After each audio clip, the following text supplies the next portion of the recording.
Okay, we'll go ahead and get started with Louisville head coach Jeff Walz, and we'll add the student athletes when they arrive. Just want to first start off and just congratulate Carolina and Courtney. They're a fantastic team. They've been playing extremely good basketball. I'll be shocked if they're not hosting the first two rounds. I think they've shown that they deserve to be a top 16. So there's no doubt that they're going to have a ton of success, I feel, in the tournament. For our group, I was really proud of them. We started off, we did some really nice things offensively. We executed, and then the second quarter, which has been our problem the past month and a half, is there's one quarter that we don't perform well, and unfortunately for us, it was the second quarter. But we were able to hang on and have a 1-point lead. I know Carolina took the lead in the third, but we responded and did some really good things. Defensively, I thought we played well.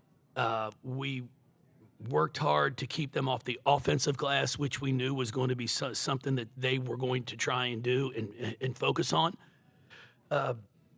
And then I'm just so proud of these two here. I mean, Elif is a warrior. I mean, what she's done from last year to this year. I fought for most improved in this league.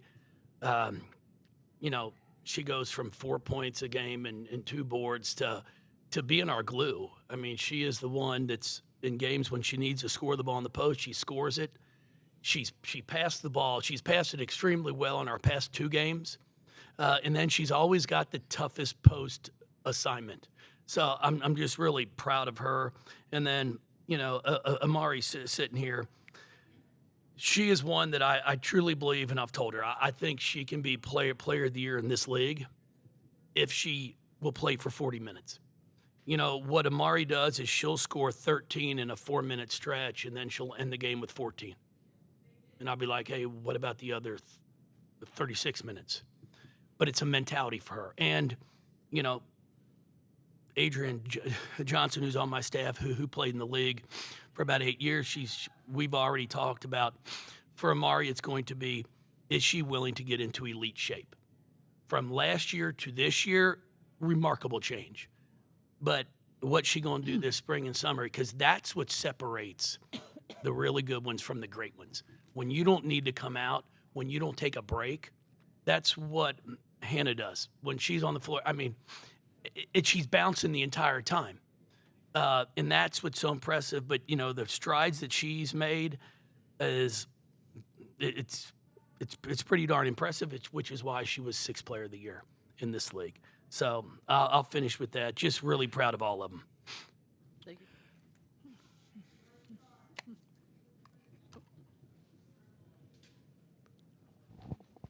Hey y'all, it's Megan Hall with USA Today. This question's for Imari. There was a point there, I think you heaved a half-court shot and it did not count, but you did this like Derrick Rose style, like straight face, teammates going crazy. That stood out to me because I thought that it was almost a momentum shift, even though the shot didn't count. What did you take from that moment? After a shoot around, me and E usually practice that shot every day. So, I mean, the chance came and I knocked it down, but it didn't count. But, it still gave us some move into the fourth quarter.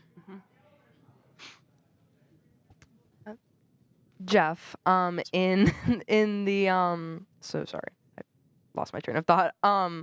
You held UNC's front court to 6 points. Sierra Toomey and Nyla Harris, I think, combined for 6. What was working for y'all sort of defensively, and what did that game plan look like? Well, it's her. She's just a competitor. She embraces contact. And I told him it's just the fact of the way it's been for 30-something years that I've been in this game. The regular season is called one way. And then as soon as you get into postseason play, everybody loves the way it's called. But unfortunately, it's too ticky-tack during the regular season. And in postseason play, it's a physical game. And I think people actually enjoy it. And E embraces it. She's not scared of it. She doesn't back down from it. And if you do, it's not going to be a good thing for you. And she just kept battling and battling. And then I thought Laura did some nice things at times. Anaya Hardy came in. And then Mac. I mean, Mac's down there stuck guarding post players the entire time. So I just think our toughness showed tonight, and I'm really proud of them. Debbie Stroman, 97.9 The Hill, chapelboro.com. For the players, your coach's tough love type of coaching, what type of what do you get from him knowing that he's won so many times and takes teams to tournament finals? What tough love? It's all love. It's all love. It's all love. Thank you. No, he's like, he knows how to win. Like, there's no doubt. Like, we've seen from the past. So when he says something, like, we're coachable. We all coachable. So when he says something, we know it's gonna work. And again, like, it's all love. Like, we know that and we believe what he says. So it's just, at that point, we just have to do what he says. And, like, we all trust him what he says and all his plans and, like, the staff too. So yeah. Yeah, I feel like he's right every single time. He knows basketball. So you just, if he call you over and he got to say something, you just listen and then be coachable and listen to what he got to say. And we all know, like, he wants the best for all of us. Yeah. As a team and also as a player, like, from outside, it looks like a toughness or like hard love, but he just wants us to be better. Every single day, every position by position, to be honest, every practice to practice, every single day. So I know from outside it kind of looks like toughness, but it's all love. Yeah, it comes from the heart. I appreciate it, D. Landon Weaver, 3304 Sports. This question's for E. You came off on the bench after you hitting your free throws late, and you seemed overcome with emotion in a good way. How much does this moment mean to you that you can enjoy it with your team?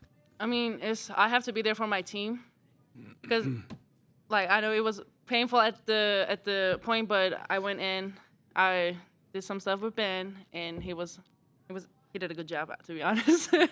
And then emotionally, I was just looking at the time. I was like 4 minutes. I just went by position.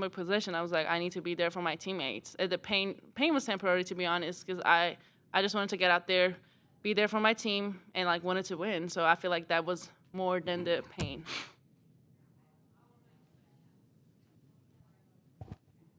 Peyton Titus, Courier Journal. Elif, just a follow-up on that. How are you feeling now? And do you think that you'll be fine for tomorrow? I'm good.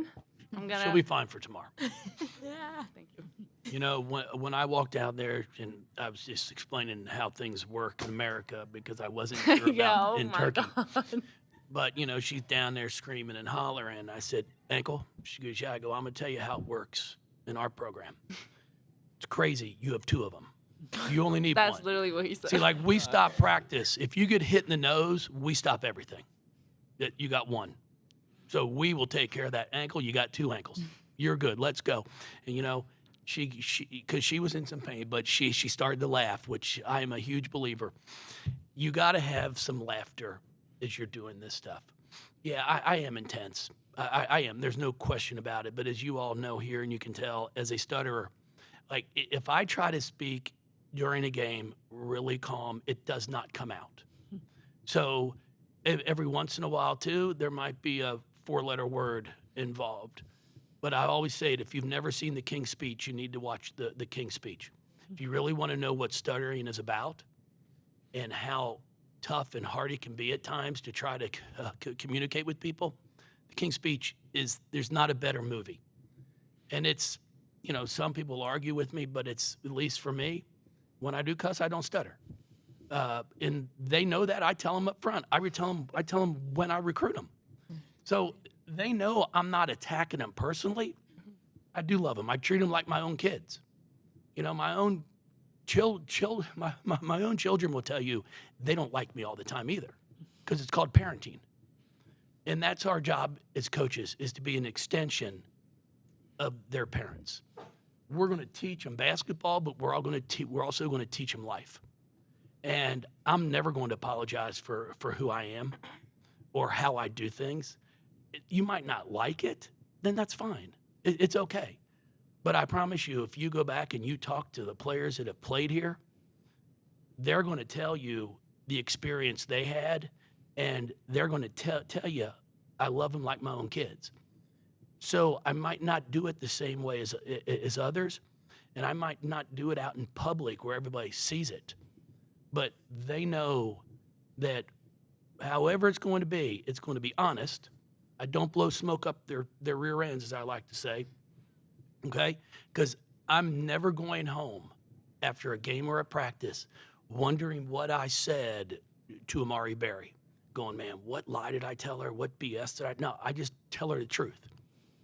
And that's why I think we have really good relationships, and these kids play extremely hard. And I'm proud of them. I'm proud of all of them. Laura Ziegler tonight, I mean, she was awful in the first half. Awful. I told her, like, just the truth, you're bad. But she came out in the second half and made some big-time shots and played big-time basketball. And I told her that as well. And I just think as a coach, that's how I do it. And it's how I'm always going to do it. Sorry about that. Nope. Good.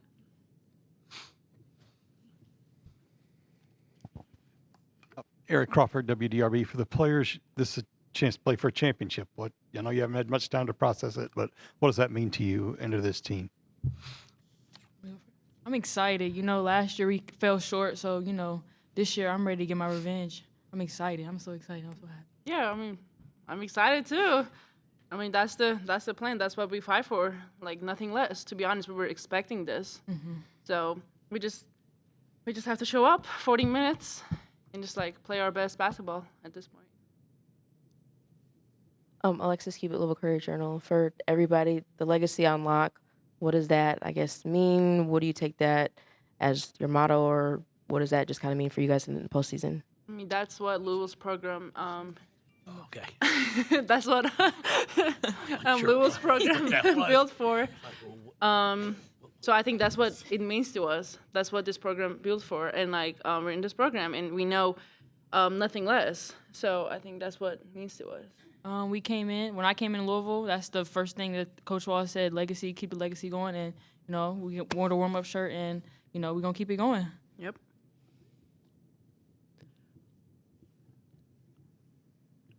Do we have any questions from anyone on Zoom? Okay. Take that as a no. We'll wrap it up. There's about 10 minutes left in the Louisville locker room. Thank you all. Thank you.